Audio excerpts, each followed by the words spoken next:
Eh bien salut à tous et à tous, c'est Griffio, on se retrouve aujourd'hui sur ma chaîne YouTube pour un petit unboxing donc de Halo 4 édition limitée. C'est le pack collector, c'est une exclusivité Xbox 360. On a une boîte très jolie avec l'emblème UNSC en argent, enfin imitation argent, le code de notre boîte. On dirait une espèce de dossier, c'est plastifié et un aimant donc pour le refermer, je trouve ça assez pratique. Ensuite à l'intérieur on a la boîte du jeu avec un effet en épaisseur, une espèce de grattard. Enfin, je sais pas comment expliquer, c'est un effet sous le doigt, c'est rugueux. Voilà, on a l'emblème UNSC encore. Ensuite, à l'intérieur de la boîte, on a les deux CD, donc Halo 4 disque 1 et Halo 4 disque 2. Le disque 2 sert seulement à installer le multijoueur. Ensuite, une fois qu'on a installé le multijoueur avec le disque 2, on s'occupe plus que du disque 1 pour jouer. Donc voilà, on va refermer la boîte. On va passer à la suite. Le carnet de bord, donc un carnet de bord avec le nom Infinity, le nom du vaisseau dans lequel résident les Spartans. C'est la propriété du Spartan Gabriel Storm. Là, ce papier c'est un résultat d'un entraînement qu'ont réalisé les Spartans dans le vaisseau. Voilà, il y a écrit les scores, le nombre de frags, les assistances et tout. Là, c'est une lettre de apparemment Oya à Thorn. Elle lui écrit des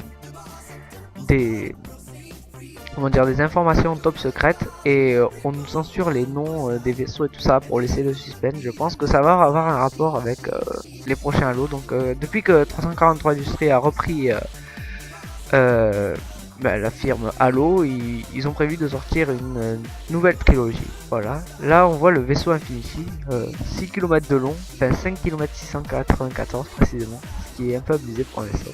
Bon, on va dire que c'est le futur. Là on nous montre les armes, le diamètre des balles, la puissance, etc. Là c'est la biographie un peu de Thorn. Ensuite là c'est le règlement écrit par la commandante Sarah Palmer.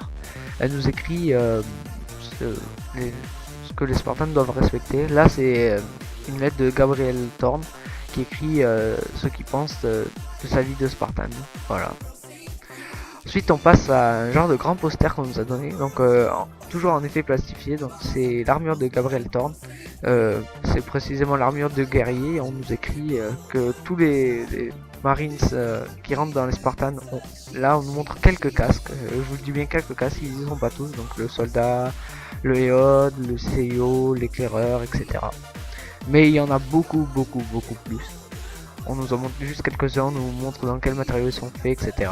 Là on nous décrit un peu l'armure. Voilà, on va replier tout ça, c'est parti, une petite séquence en accéléré. Voilà, je vous laisse regarder. On va sortir les deux petites pochettes. Dans la première pochette, une pochette argentée, encore avec l'emblème UNSC, il y a, vous allez voir, voilà, un papier avec un briefing de mission. On nous écrit dessus, donc c'est pour mettre le suspense un peu, qu'il fallait le détruire avant, donc Spartan ne l'a pas fait et il est passé dans le dossier. Voilà. On nous explique l'endroit du rendez-vous, etc. Qu'il va y avoir beaucoup de covenants et donc d'actions que l'on peut appeler du remport. Donc ce dossier est classé top secret. En principe, on ne devrait pas l'avoir entre nos mains.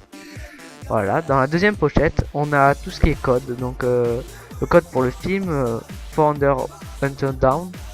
Je l'ai pas encore regardé, donc je sais pas ce qu'il donne. Je vous dirai ça dans une prochaine vidéo. Ensuite on a une petite feuille, je sais pas ce que c'est, on fait des petites précisions, etc. Ensuite bien sûr 14 jours de Xbox Live Gold, c'est très bien, d'habitude c'est 2 jours, là ils ont fait fort à l'eau, 14 jours. Et les codes pour les armures, les casques à débloquer spéciaux, les packs de maps qu'on peut avoir gratuitement, donc tous les 9 packs de maps qui vont sortir, et voilà. Allez, à plus.